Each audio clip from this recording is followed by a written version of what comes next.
Vikings. This is Ethan Carroll with your morning news. Please stand for the Pledge of Allegiance. I pledge allegiance to the flag of the United States of America and to the republic for which it stands, one nation, under God, indivisible, with liberty and justice for all. And now here are a few words from Principal Watson. Good morning, Vikings. Happy Wednesday. This week is going by so fast just because we weren't here on Monday. So it's Wednesday already, early day. Just a couple of reminders as we move on through the week. First of all, 7th grade students, remember tomorrow night is civics night. And I did a phone call yesterday to 7th grade families only that tomorrow night from 5 to 6 p.m. will be civics night. We'll have locations for you. It'll be in 2 of the civics classrooms and 1 other classroom. And then we'll be in the media center afterwards for refreshments.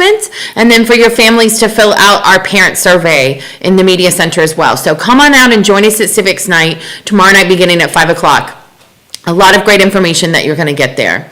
Don't forget that Saturday is writing boot camp, and so today's the last day to sign up for the bus, but you may register to come on Saturday if you don't need the bus, if you're going to provide your own transportation. Remember, there's free breakfast, free lunch, and there's going to be teachers here specifically focusing on writing to help you get ready for the writing test that is coming up very soon as well. I want to let you know a couple of things. I've seen a couple of students with speakers on campus. And remember I said earlier in the year that you need to leave your speakers at home for a couple of reasons. One is your speakers are probably expensive, and it's not something that I would bring to school if I was you, or I would let my own children take to school with them. You need to leave your speakers at home. 2, there's really not a place for you to be playing music. So in the morning before school, playing the music doesn't go well because kids tend to cluster up in a big group and they want to listen to the music. And then the other thing is that in the hallways or like that is not a good place to play it. A few of you walk by me in the afternoon on the way home and you have music playing out of your backpack, and that's totally fine. At that point, school is over. But I would be cautious about bringing that speaker at all to school. We need to make sure we're to class on time, every class, every day. Today we're going to have a meeting about detention, and so I want to make sure that you know that you have to be to every class on time every day. I have been getting some pretty good reports about the cafeteria, so keep up the good work. Just let's continue to be sure we're picking up our trash, both in the cafeteria and outside the cafeteria. So if you're one of the students who gets the privilege of eating in the courtyard, make sure that you pick up the trash. I know that the wind blows and the trash kind of moves around a little bit, and you may have to chase the trash a little bit to be able to catch it, but then all that trash blows out into our courtyard and makes some messes for us. So let's be sure to get that trash. Breakfast in the morning, you do not need to bring breakfast outside of the cafeteria. All your breakfast needs to be eaten inside the cafeteria. Once you enjoy that and throw all your trash away, then you may come outside into the courtyard to enjoy the morning. Beautiful weather right now, so I understand why you would want to be outside. It's great, but we want to keep our school clean. We want to keep all of our trash put away. All right. Students, I want to tell you and teachers about next Tuesday. Just a quick reminder that on next Tuesday, we're going to have 2 other schools, Meadowwoods Middle School and Weatherby Elementary School, are going to be bringing groups of teachers here to Walker to walk around our building and see the wonderful teaching that's going on, specifically looking at close reading. So students, I know that you're going to represent Walker Middle School well with your very best manners in the classroom and engaged in close reading with your teachers so that other teachers can come here and learn and then also give us some feedback on how we're doing with close reading. So look for that next Tuesday, and we'll continue to remind you. Last announcement, teachers, this afternoon we do have a faculty meeting in the media center beginning at 3:15 right after school. A couple of you have talked to me about some extenuating circumstances. If you have not yet spoken to an administrator about why you will not be here, then you're expected to be here at school after school, 3:15 in the media center, please, for the important faculty meeting.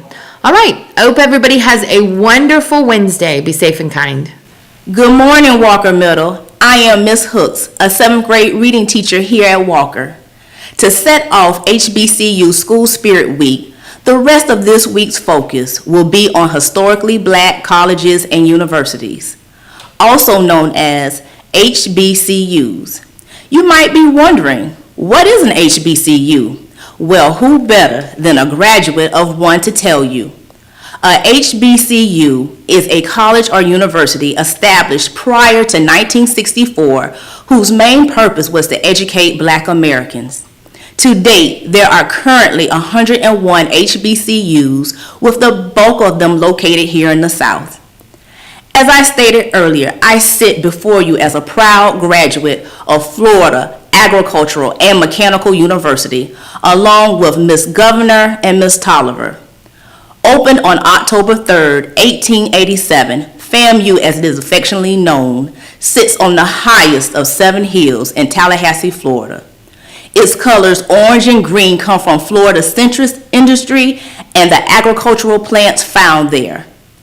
FAMU has the distinction of being the only HBCU that is part of Florida's state university system.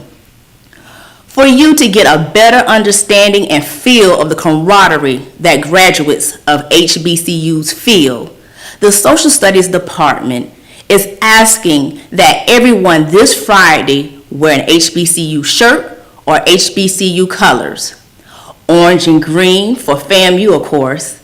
Purple and orange, Edward Waters College. Maroon and gold, Bethune-Cookman University.